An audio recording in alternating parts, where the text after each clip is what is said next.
Self-censorship of LGBT books for teen collections in Texas public libraries. Collection development is an important function of public libraries, but one area in which collection development policies have not always been fairly applied is in regards to the inclusion of lesbian, gay, bisexual, and transgender materials, which from here on will be referred to as LGBT books or LGBT materials. Self-censorship, which refers to librarians deciding not to purchase materials because of their own personal beliefs or bias, rather than following collection development policies, can affect the inclusion of LGBT books, and past studies have shown this to be the case. A 1999 study of 136 public libraries found that out of a list of 33 titles that had been finalists for the American Library Association's Gay, Lesbian, Bisexual, and Transgender Book Award, most libraries had only a few out of the 33 books. While this study did point to probable self-censorship, it does not appear that the topic of self-censorship of LGBT literature specific to teen collections has been previously studied. Due to the importance of collection development, research to inquire whether public libraries provide LGBT teen materials at the same rate as non-LGBT teen materials is an important undertaking. This study aimed to determine if self-censorship of LGBT materials occurs in teen collections in Texas public libraries. This study aimed to answer the following research questions. 1. Do public libraries in Texas buy books with LGBT characters at a similar rate to the rate at which they buy books without LGBT characters for teen collections? 2.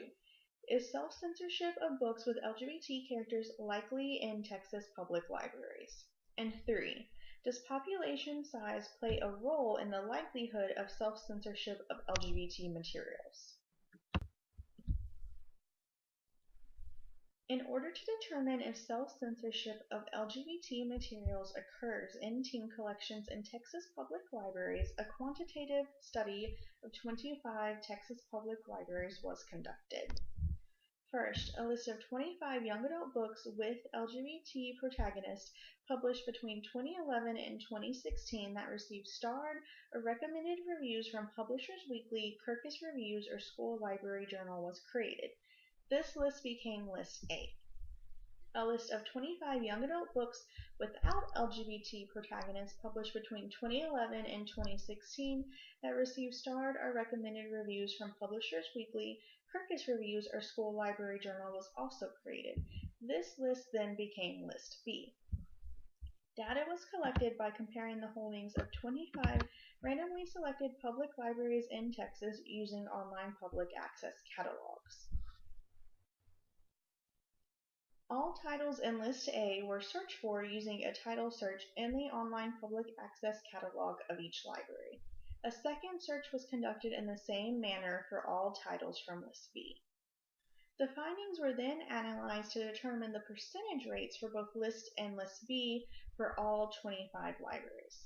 The two percentage rates were then compared to determine the difference in rates to see if the 25 libraries tended to have more titles from List B, the list without LGBT protagonists, than from List A, the list of books with LGBT protagonists.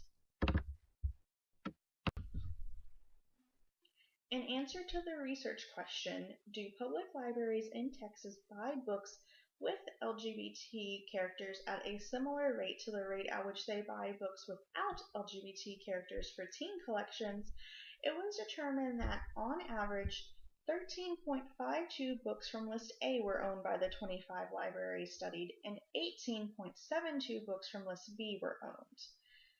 This means that most libraries had more books from List B than from List A. Data was also collected about the population size of each library study to determine if population size had any potential correlation to probability of self-censorship. The 25 libraries were grouped into 5 population brackets. The first contained libraries that served populations under 5,000, the second libraries that served between 5,000 and 25,000, the third libraries that served between 25,000 and 75,000, the fourth libraries that served between 75,000 and 150,000, and the last population bracket contained libraries that served more than 150,000. All population data was gathered from the 2010 United States Census. It was found that all but one library serving under 75,000 had a percentage difference of more than 10%. Libraries serving over 75,000 tended to have lower percentage difference, indicating that self-censorship might be more unlikely, but those who had more than a 10% difference had some of the highest percentage differences. The first population bracket, libraries serving populations less than 5,000, had 3 libraries. These were libraries labeled Library 1, Library 2, and Library 3. Library 1 had a 12% difference rate between List A and List B. Library 2 also had a 12% difference rate between List A and List B, and Library 3 had the highest percentage rate of difference out of this bracket at 28%. The second population bracket contained libraries serving between 5,000 and 25,000, and there were 5 libraries in this bracket. All libraries in this population bracket had differences of more than 10%. These libraries were Library 5, Library 9, Library 10, Library 13, and Library 24. The highest percentage difference in this bracket was from Library 9, which had a 48% difference and was also the highest percentage difference overall. The lowest percentage difference in this bracket was from Library 24, which had a 16% difference. The third population bracket was libraries serving between 25,000 and 75,000. This was the largest population bracket with 7 out of the 25 libraries studied. This population bracket contained Library 4, Library 6, Library 7, Library 8, Library 11, Library 16, and Library 17. All but one library had a percentage rate of difference greater than 20%. The only library that met the 10% standard was Library 16, which only had a 4% rate of difference between List A and List B. The highest rate of difference in this bracket were from Library 7 and Library 11, which both had a 36% rate of difference between List A and List B. There were 5 libraries that served between 75,000 to 150,000. Out of these 5 libraries, almost all of them had a less than 10% difference rate. Libraries 12, Library 15, Library 18, and Library 25 all had an 8% rate of difference. However, the only library that had greater than a 10% rate of difference, Library 14, had a very high rate of difference at 32%. The last population bracket studied was those of libraries serving more than 150,000. There were 5 libraries in this group, and all but one had a less than 10% rated difference between List A and List B. Library 20 had a 44% rated difference. Library 19 and Library 21 both had a 4% rated difference, and Library 22 and Library 23 had a 0% rated difference. Library 22 and Library 23 were the only 2 libraries to own all the books from both lists. There are many implications of this study. First, it appears after analyzing the data that self-censorship of LGBT materials in teen collections in Texas public libraries is highly likely. There are also implications from the study about the ways collection development policies are used by librarians. It would reason that books from List A, the list of books with LGBT main characters, would be just as likely to appear in teen collections in public libraries as books from List B, the list of books without LGBT characters, since all books on both lists have the same merits of receiving recommended reviews in often used industry publications.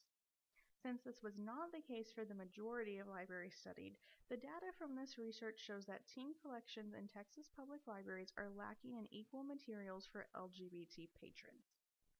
Libraries in Texas serving over 75,000 also appear less likely to show indicators of self-censorship than those serving under 75,000.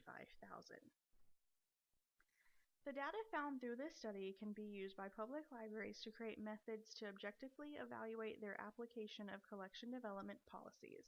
Replicating this study for individual libraries using a checklist method to analyze their collections will show if LGBT materials and teen collections are being treated fairly. Based on the results of this study, additional research is needed to determine the cause of why librarians self-censor LGBT materials in teen collections, as well as the role population may play in the likelihood of self-censorship. Research into the design of collection development policies and their application specifically to LGBT materials may also yield more information about why self-censorship of LGBT materials in teen collections seems so prevalent. In conclusion, past studies have shown the need to study self-censorship of LGBT materials more specifically. This study of 25 randomly sampled Texas public libraries found that for teen collections, out of the 25 libraries studied, 16 out of 25 met the indicator for probable self-censorship.